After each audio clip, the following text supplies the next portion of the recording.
Your sister comes first, Evelyn. Always has. Always will. My father said those exact words, right in front of everyone, while handing her the envelope meant for me, the one I'd been waiting for since I turned 18. That moment, it shattered something inside me. It wasn't just a birthday. It was a family ambush. If this story hooks you, don't forget to like, share, and subscribe. This one's going to leave you stunned till the end. The cake was still untouched, but the bitterness in the room had already swallowed my appetite. I glanced at my mom, hoping she'd say something. She looked away. My younger sister, Haley, smirked as she opened the envelope I thought was mine, a college fund I'd heard about for years, saved for the eldest. But now, apparently, Haley needed a new car and a better lifestyle, so they dipped into my future without even blinking. I didn't cry. Not then. I just smiled and nodded like I understood. But inside, my heart was burning. I had worked 3 part-time jobs, skipped parties, lived off ramen and day-old bread. I thought they were saving money for me because they saw my struggle. Turns out they were just saving it for someone easier to love. As I picked up my empty gift bag, the only thing they bothered to give me, Dad patted Haley's head and said, "She's going places, Evelyn. Maybe help her out a bit. You know, like a good big sister." That line, that was it. I left without saying goodbye. No scene, no drama, just silence. But inside me, a storm was forming. I had no plan, no money, and no one to count on. But I had something they didn't: fire. And they had no idea what I was about to become. I slept in my car that night. No cake, no candles, just the glow of a gas station sign blinking outside my windshield. But weirdly, I wasn't broken. I felt free. For the first time, there were no expectations, no fake smiles to hold up, no one weighing me down. Just me and the silence. And in that silence, I made a promise. They'll regret ever calling me second. The next morning, I drove to the only place that had never judged me, Mrs. Thompson's old bookstore, where I used to help out in high school. The building was half closed now, dust swallowing the shelves. But the Wi-Fi still worked, and that was all I needed.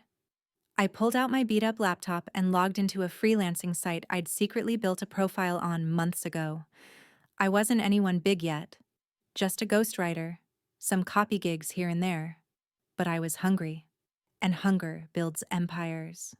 For months, I lived off gas station coffee and dollar menu fries, working from parking lots and public libraries.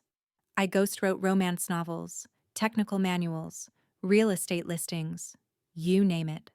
Clients loved me, not because I was special, but because I delivered, fast, flawless, and silent.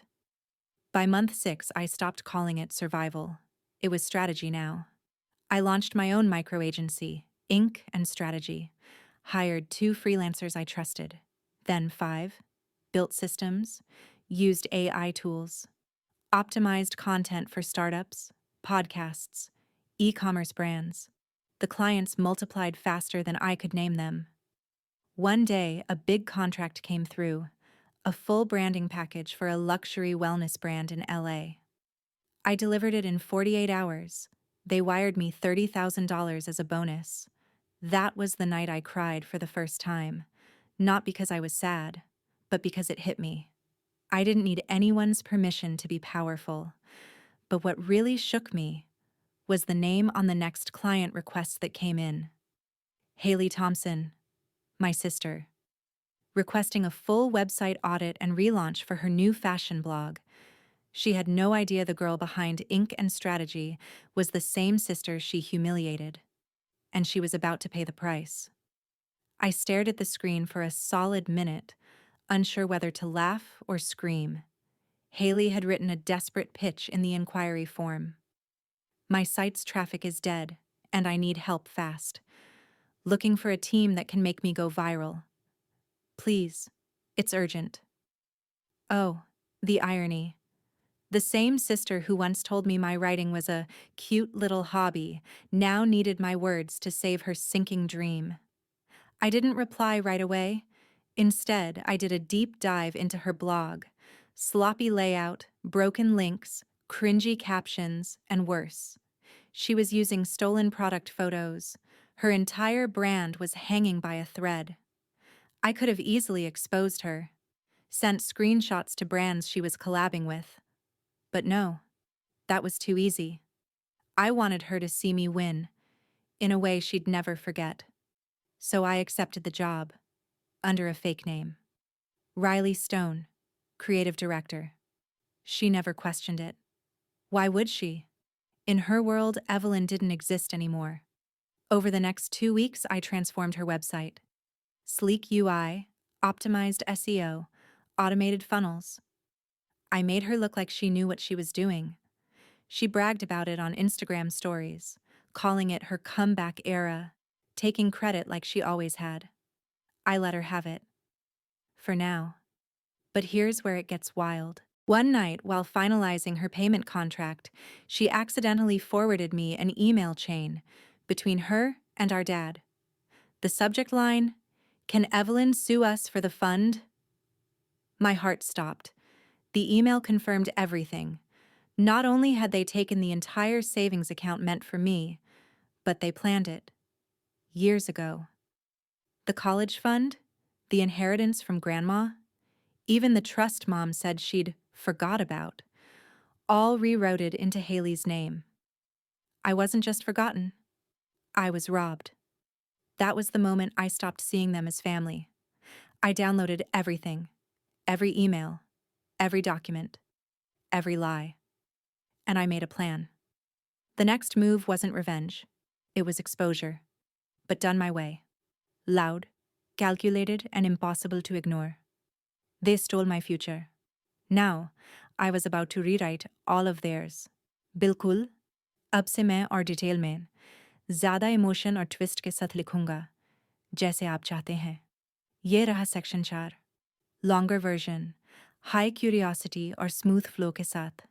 That night, I couldn't sleep. I lay on the tiny mattress in my studio apartment, staring at the ceiling fan spinning like the chaos in my head. The emails replayed in my mind like a broken record. They didn't just forget about me, they erased me. On purpose.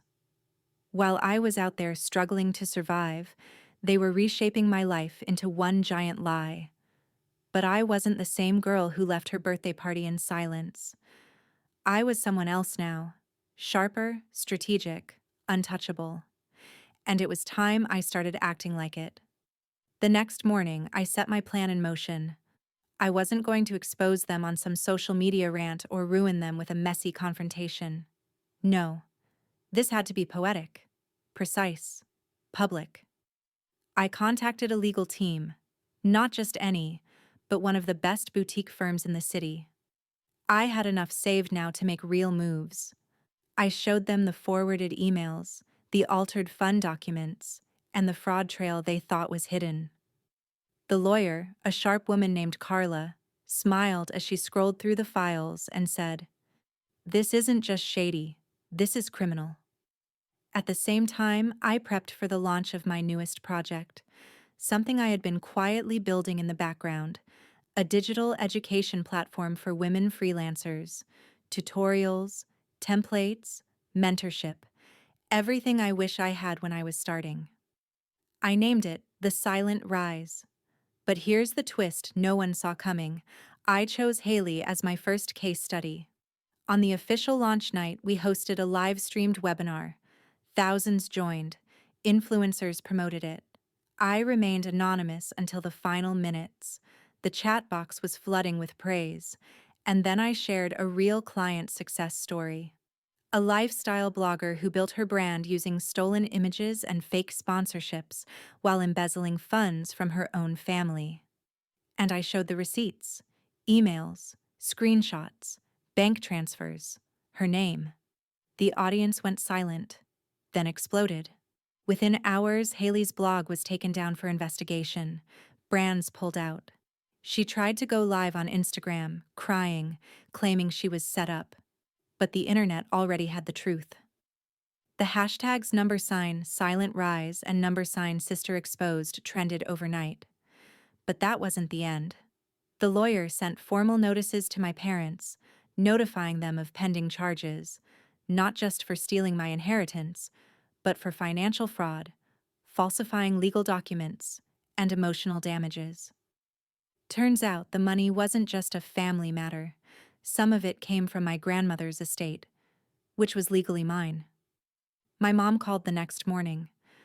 I didn't pick up. Dad emailed, begging, offering an apology and some of the money back. Too late. They made their choice the day they handed my future to Haley. And now, the world knew exactly who they were. I didn't celebrate with champagne or throw a victory party. I just sat on my apartment floor, barefoot in sweatpants, watching my phone light up with thousands of messages. People were sharing their own betrayal stories, thanking me for speaking up, for giving voice to the silent ones, for showing that revenge doesn't have to be loud, it just has to be smart. But beneath all the applause, I felt something deeper.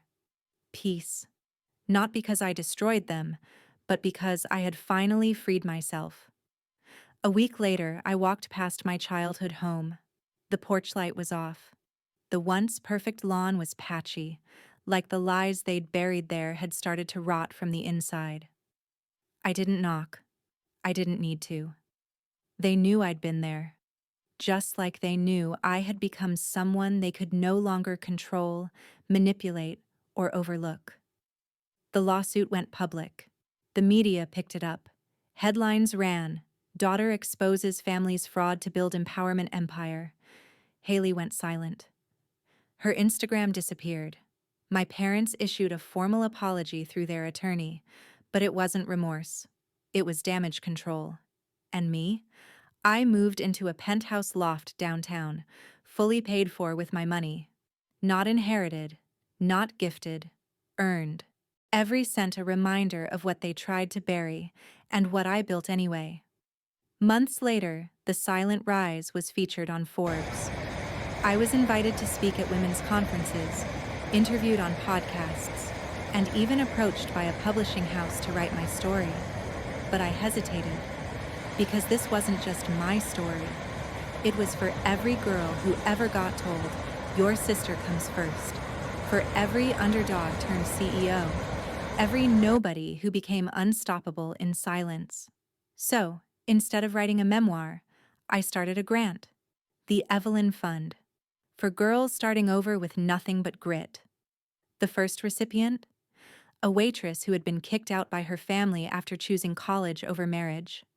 Full circle. And as for the family that once celebrated my absence, they now watch me on magazine covers. From the shadows. And I never said goodbye. Because legends don't say goodbye. They disappear and let their success do the talking.